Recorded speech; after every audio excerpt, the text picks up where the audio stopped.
Oh, that's the sauce. That's the what? We're on. Oh goddamn. Hey, Freddy Krueger, and yeah, we're watching. Jerry, what's this shit called again? Yeah, October Horrorfest. Tonight we're talking about Jason X and Freddy vs. Jason, the one where I beat the fuck out of him. It's pretty brutal. See, what happens is Jason goes to space and it turns into a fucking robot and then blah blah blah. But then I come into the picture, pose as his mommy, and then get him to kill for me. But the problem is he won't stop fucking doing it, so I have to teach his ass a lesson and pimp slot the bitch. Let's check it out.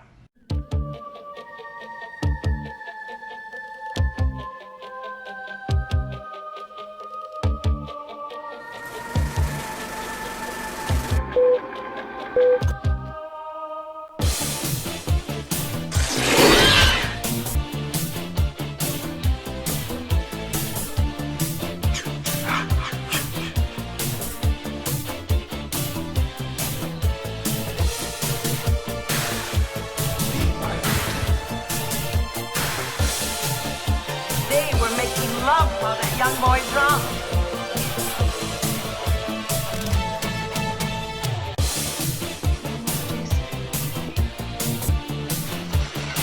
Trick or treat, motherfucker.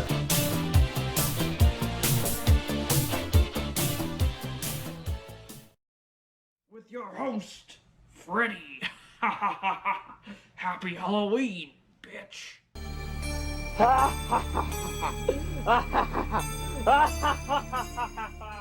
This time, for Horrorfest, I'm looking at Freddy vs. Jason and Jason X. Let's get into it. After the events of Jason Goes to Hell, Freddy pulls Jason's mask into hell. From there, the children of Elm Street have long forgotten about Freddy and his murderous nightmares. So he recruits Jason to kill for him so that the kids remember Freddy, giving him his power back. He pretends to be Jason's mother, Pamela, and sends Jason to Springwood to attack a new group of kids. This group, Lori, Kia from Destiny's Child, this chick Gib, her boyfriend Trey, and his friend Blake.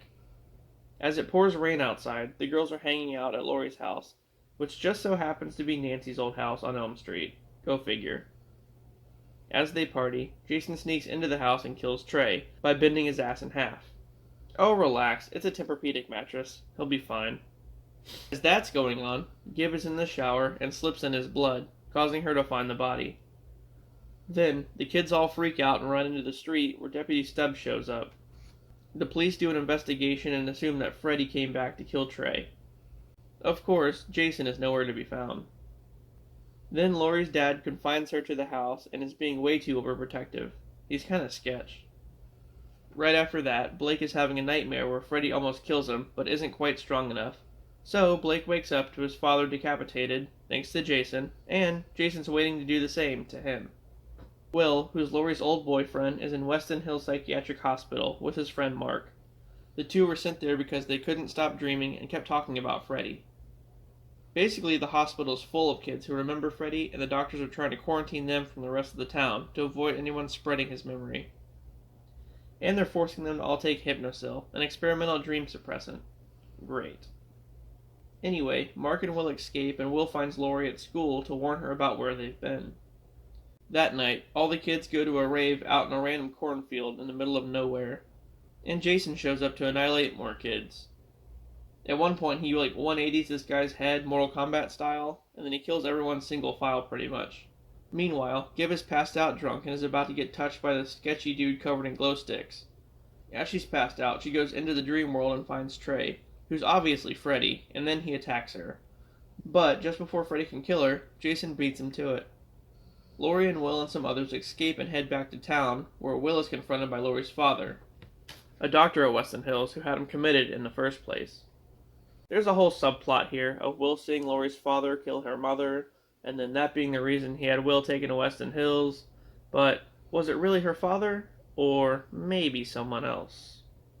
Afterward, the group meets up with Deputy Stubbs, who believes that Jason Voorhees is the one responsible for the murders, with Stubbs having been transferred from Crystal Lake to Springwood. They make a plan to put Freddy against Jason, hoping they'll kill each other. So they go to Weston Hills and try to get Hypnosil, but Freddy possesses one of the kids, Freeburg, and he dumps it all down the drain. Then, of course, Jason shows up and kills Stubbs. Freddy drugs Jason and knocks him out, allowing the kids to drive to Crystal Lake, hoping to give him home field advantage. As Jason dreams, he fights Freddy, giving Freddy the upper hand. So Laurie has to go into the dream to save Jason and pisses off Freddy. She finds out that he's the one that killed her mother. Oh, no way! And just then, the kids get to the camp and Laurie's pulled out of the dream, taking Freddy with her into the real world. From here, the battle begins and they beat the shit out of each other. I mean, they fight in a burning building, they fight in a construction site, all ending with them on a dock and Jason ripping off Freddy's arm. As they fight, Laurie and Will douse the dock in gasoline and blow it up, sending the two killers into the lake. And just as things appear over, Freddy shows up and almost kills them. But Jason saves the day by plunging Freddy's own arm through his chest, distracting him long enough for Laurie to chop his head off. The next morning, Jason emerges from the lake holding Freddy's severed head, who winks at the camera. 5 years later is where Jason X happens. Jason gets captured by the government and is held at a research facility near Crystal Lake to get experimented on. After multiple attempts of execution fail, the person in charge of the program, Rowan, suggests that they cryogenically freeze Jason instead. This fails badly when Jason gets free and kills a bunch of soldiers and pretty much everyone except for Rowan. She manages to trap him, but when she tries to freeze him, he breaches the containment area that he's in, freezing Rowan as well. Then, 455 years later, a group of students arrive on Earth, which hasn't been inhabited by humans for years. They discover the facility and Rowan's body, which has been preserved. Then they find Jason, who falls over, cutting off one of the kids' arms. They take them aboard their ship and set off back to Earth too. Yes, there's another Earth, apparently. On the ship, they're able to revive Rowan using nanotechnology, and she's freaked the hell out about it being the future. Well, yeah, no shit. As that's going on, one of the girls on board is performing an autopsy on Jason when, guess what? He wakes up.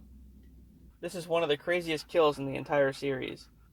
He dips her face in liquid nitrogen and smashes it. Brutal. The professor, who's in charge of their little field trip, is in financial debt and speaks with the guy who says that Jason's body could be worth a lot of money.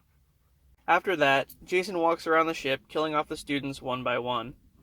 Sergeant Brodsky and a group of soldiers go looking for Jason to take him down, but obviously, that doesn't happen.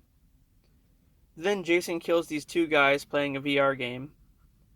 After the soldiers are taken out, aside from Brodsky, Jason kills the pilot of the ship, causing it to collide with a space station, and yeah, they're all dead too. Sucks. With their survival looking pretty grim, one of the students, Sonoron, upgrades an android named KM that he made, so that she can kill Jason once and for all. The professor and more students die, and the rest attempt to escape on a shuttle, which one of the students, Janessa, destroys in a panic, causing it to crash into the side of the ship. Good job. All of a sudden, the upgraded KM shows up and kicks Jason's ass, ending with her robocopping him. There, he's dead, right? Once and for all. Using explosive charges, the group decides to destroy part of the ship that connects their area to the rest of it. But, guess who shows up? Yep, Jason, now upgraded to a fucking cyborg thanks to nanobots. Cool. Jason punches KM's head off and kills Janessa. Then, Waylander, another student, sacrifices himself by blowing up the charges, separating Jason from the survivors. But obviously, that doesn't last long. Then Rowan uses a hologram of Crystal Lake to distract Jason, along with two naked chicks, which Jason makes quick work of.